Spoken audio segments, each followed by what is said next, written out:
오디오북 문복주 시인의 소설 그리스 로마 신화. 넷. 신들의 전쟁 티타노마키아. 간신히 레아와 제우스의 형제자매 손에서 도망친 크로노스는 원기가 회복되자 와신상담 복수혈전 준비에 나갔다. 빼앗긴 왕권 회복을 위하여 차근차근 전쟁을 준비했다. 100만 대군을 기르고 자신의 티탄 형제들을 설득하여 자기 편으로 끌어들였다.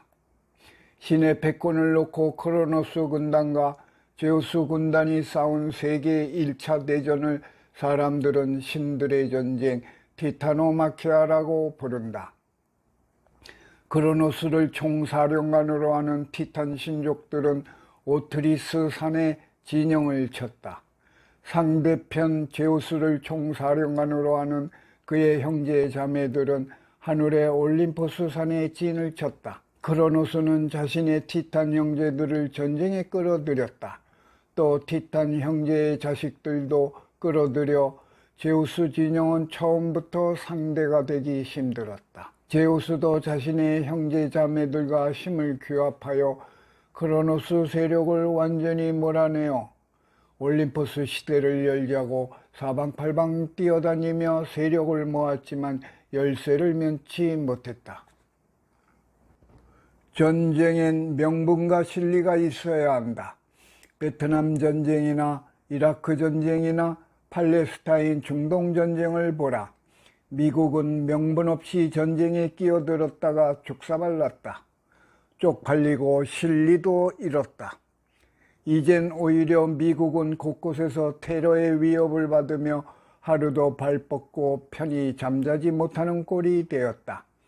제우스는 올림포스 궁 광장에서 출전에 앞서 이런 명분과 실리를 내세웠다. 크로노스는 아버지의 성기를 잘라 감옥에 가둔 잔인무도한 천하에 패륜하다. 나의 어머니 레아와 나의 형제 자매들을 자신의 뱃속에 가두어 천년 동안 흑암에 살게 한 불의를 징벌하기 위해 오늘 우리는 출정한다. 정의의 이름으로 구세대를 심판하고 모든 만물이 평화롭게 사는 빛나는 황금의 시대가 오기까지 우리 모두 앞으로 용감히 진격하자. 와! 병사들은 북한 인민군대의 분열식 못지않게 잘 짜여져 정군이 사기충천하여 위대한 영도자 제우스님께 받들어 총! 하며 사열대 앞을 지나갔다. 만물의 빛이시며 하늘의 태양, 땅에는 평화이신 좌우지간 무척 똑똑한 영도자 제우스 대장군 만만세! 미친듯이 외치며 보무도 당당히 진지를 구축하고 앞으로 진격해 나갔다. 전투는 치열하게 전개됐다.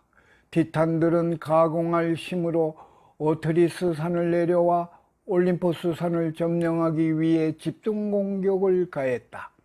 그들의 공격이 너무나 맹렬해서 제우스군은 초반부터 올림포스 산으로 후퇴해야 했다. 제우스 진영은 미약하기 짝이 없었다. 기껏 크로노스가 토해낸 제우스의 형제자매 6명과 가이아와 메티스 여신뿐이었다. 전투는 몇 합을 겨루어 보지도 못하고 밀리기만 했다. 지혜와 이치, 정의의 여신 메티스가 제갈 공명의 자리를 맡아 전투를 진두지휘했지만 이 역시 코끼리 비스켓이었다. 안 되겠다 제우스야. 내가 삼국지를 읽어보니 많은 깨우침이 있더구나. 십상시가 동탁을 끌어들여 나라를 꿀꺽했듯이 이웃나라의 힘을 빌리지 않으면 안 되겠구나. 손 안 대고 먹어보는 방법을 찾아보자. 무슨 말씀이신지요? 일찍이 너의 할아버지 우라노스가 괴물 아들 외눈박이 키클롭스 삼형제와 백수고인 헤카톤 케이르 삼형제를 타르타로스 골방에 가두어 두지 않았느냐? 크로노스가 정권을 잡아 정권이 바뀌었는데도 그들을 아직도 풀어주지 않아 여전히 지하 골방에서 감옥살이를 하고 있다. 그러니 그들의 원망이 극에 닿아 있는 것은 극명한 사실이다. 타르타로스에 가서 그들을 먼저 구해 데리고 오너라. 그들은 힘이 센 거인일 뿐 아니라 손재주의 달인이야. 그들만 있다면 이 전쟁은 성산이 있어. 그렇다.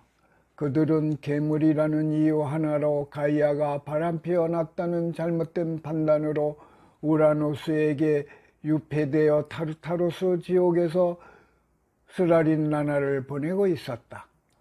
반란을 일으킨 크로노스가 정권을 장악했을 때 가이아의 도움을 받아 정권을 쟁취했다면 마땅히 축하와 화합의 차원에서 가이아의 아들인 이 괴물 형제들에게 특별 대사면이 단행되었어야 했다. 그러나 크로노스는 같은 1세대 계열 형제임에도 불구하고 풀어주지 않았다. 크로노스는 걷잡을 수 없는 난폭한 그들을 풀어주어 세상이 또 난장판 되는 것이 달갑지 않았다. 친인척 봐주기, 특혜의 논란에도 휘말리고 싶지 않았다. 키클롭스는 천둥, 번개, 벼락을 뜻하는 브론테스, 스테로페스, 아르게스이고 손이 100개나 달린 거인 헤카톤 케이르는 돌진하는 자 코토스, 강한 자 브리아레오스, 손을 함부로 놀리는 자 기게스였다.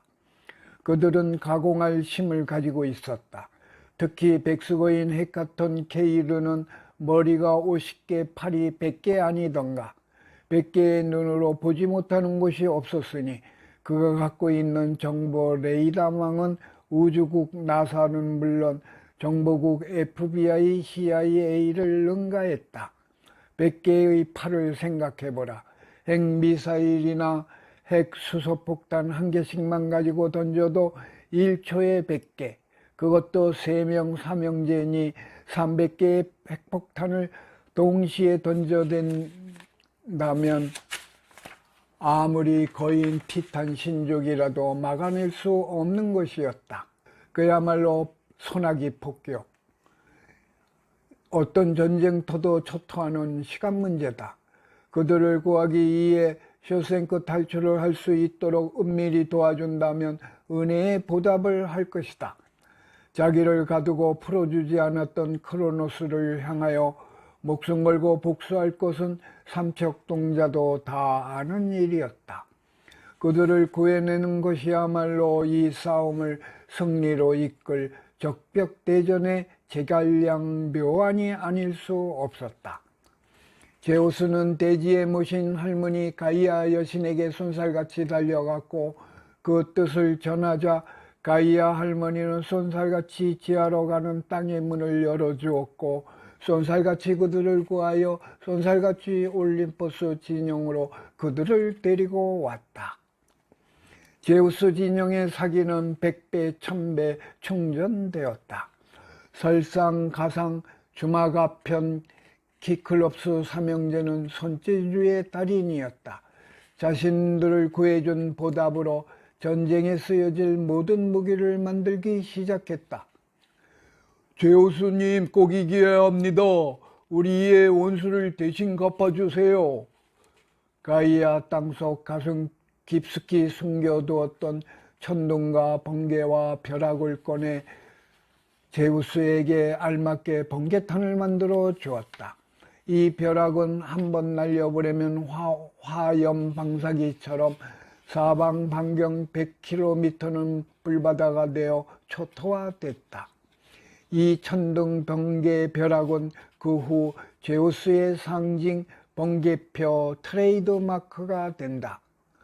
포세이돈에게는 트리아나라는 삼지창을 만들어 주었다. 구름과 바람과 비와 바다를 마음대로 부리는 포크 삼지창이었다. 막내 하데스에게는 키네라는 검은 황금 투구를 만들어 주었다. 이 투구를 쓰면 어느 누구도 볼 수 없는 투명 인간이 되는 것이었다. 이로써 전쟁의 준비는 끝났다. 수의 전투 부대는 대오를 전열하고 결전터로 진격하기 위해 쌍고동 나팔을 입이 부어 터지도록 불어댔다. 신들의 전쟁 티타노마키아는 10년 동안 계속되었다. 전열을 다듬고 다시 티탄 신족을 향하여 마지막 결전이 시작됐다. 선제 공격으로 캄캄한 밤에 무자비한 날벼락과 번개를 쳐대어 하늘을 밝혔다. 밤하늘로 불덩이가 슉슉 날아서 적진 곳곳에 비오듯 떨어져 대지를 불바다로 만들었다. 그러자 B-52 폭격기 독수리 편대가 하늘에서 새까맣게 나타났다. 용단 폭격이 가해졌다. 백스거인 삼형제가 300개의 팔로 무수한 미사일 폭탄을 퍼부었다. 300개의 팔로 올림포스의 기둥만 빼고 바위란 바위는 모두 들어 산 아래로 던졌다. 티탄족의 병사들은 불에 타서 죽고 물에 빠져 죽고 돌에 맞아 죽었다. 대지는 화산과 지진으로 불바다가 되어 진동하고 오케아노스의 대양은 차고 넘치고 범람했으며 숲과 땅은 요동치고 갈라지고 불타며 함몰되었다. 신들의 전쟁 티타노마키아는 무자비했다. 헤시오도스는 이 혈전에 대하여 이렇게 쓰고 있다. 어마어마한 불길이 카오스를 덮쳤으니 이 광경을 보는 눈과 듣는 귀가 있었다면 틀림없이 대지와 그녀 위의 드넓은 하늘이 맞부딪힌다고 느꼈으리. 신들이 전쟁에서 부딪히는 소리는 그토록이나 크고 멀리 퍼졌노라. 그때 적 오트리스 산 정상에 한 폭의 거대한 휘장이 하늘 위로 솟아올랐다. 쳐다보기도 힘든 매서운 천리안의 눈과 날렵한 근육질의 날개를 활짝 펴고 왼쪽 발엔 한 무더기의 금 화살과 오른쪽 발엔 무궁화 나무꽃을 꺾어둔 독수리 문장 검은 삼저고가 그려진 휘장이 하늘 높이 솟아올랐다. 붉은 태양 속에 번개표 제트가 그려진 황금 깃발도 솟아올라 펄럭였다. 와, 제우스가 오트리스 산을 점령했다. 우리가 이겼다. 우리가 승리했다. 우리가 격전지를 빼앗았다. 승리는 우리의 것이다.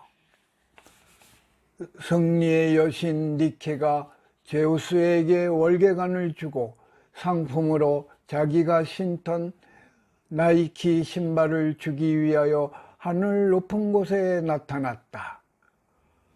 크로노스를 중심으로 뭉친 거인 티탄족과 제우스를 중심으로 뭉친 신들의 전쟁 티타노마키아는 마침내 제우스의 승리로 끝났다. 제3세대 신권이 완전히 교체된 것이다.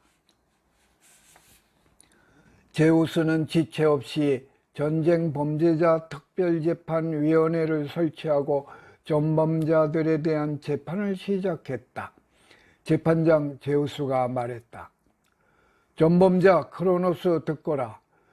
너는 아버지의 성기를 자르고 하늘 끝으로 유폐시킨 역대의 배륜하다. 자연의 무수한 생명을 해치고 세상을 파괴한 너를 사형에 처하는 것은 마땅하다. 그러나 나의 애비인 점을 고려하여 목숨만은 남겨주겠다. 너의 모든 통치권과 재산을 몰수한다. 키클롭스와 헤카톤 케이르를 가두어 두었던 그 타르타로스 무한지옥에 너와 너의 형제 티탄들을 똑같이 가둔다. 이는 이 피는 피로서 갚는다는 신법의 의고 영원 불멸의 무기징역을 선고한다. 가이아의 뱃속 대지의 지하 깊숙한 타르타로스 골방의 끝은 아을의 밤낮을 추락하여 열흘째 겨우 닿는 곳이었다. 제우스는 크로노스와 티탄들을 그곳에 가두어 놓고 높은 산과 거대한 바위로 몇 겹 성벽을 쌓고 포세이돈이 청동문을 세우고 밤의 여신 닉스는 주변에 어둠을 둘러놓아 빠져나올 수 없도록 하였다. 전범자 이아페토스의 아들 짊어지는 자 아탈라스에게는 양 어깨로 하늘과 땅을 영원히 떠받치고 있어야 한다는 종신 형벌을 내렸다. 전범 처리가 대충 끝나자 제우스는 전쟁 유공자 포상위원회를 열고 공헌을 따지고 대대적인 내각을 단행했다. 세상은 자고로 줄을 잘 서고 제비뽑기를 잘해야 한다는 영원불멸한 룰이 이때부터 생겨났다. 전쟁에 공이 많았던 제우스와 포세이돈과 하데스가 제비뽑기를 하였다. 그 결과 제우스는 하늘, 포세이돈은 바다, 하데스는 지하세계를 차지하게 되었다. 인간이 사는 땅의 지상세계는 공동관리하기로 하였다. 어쨌거나 이 전쟁은 제우스에 의해 모든 것이 주도되어 승리를 이끌었기 때문에 제우스는 마침내 3세대의 모든 신과 인간을 관장하는 대표이사로 선출되어 통치권자가 되었다. 올림포스 시대가 개막된 것이다. 1세대 가이아 우라노스 시대에서 2세대 크로노스 레아의 시대를 거쳐 3세대 제우스 헤라의 신들에게 자리를 물려주는 세대 교체가 전폭적으로 이루어졌다. 가우스는 코스모스에게 자리를 내주었다. 모든 자연은 평온함과 단아함을 갖추었다. 이때부터 자연으로 나타나던 자연신들은 인격과 개성을 가진 인간신으로 점차 나타나 인간과 관계를 맺기 시작하였다. 신들의 전쟁 티타노마키아의 승리는 제우스의 올림포스 신들의 시대를 열어주었다.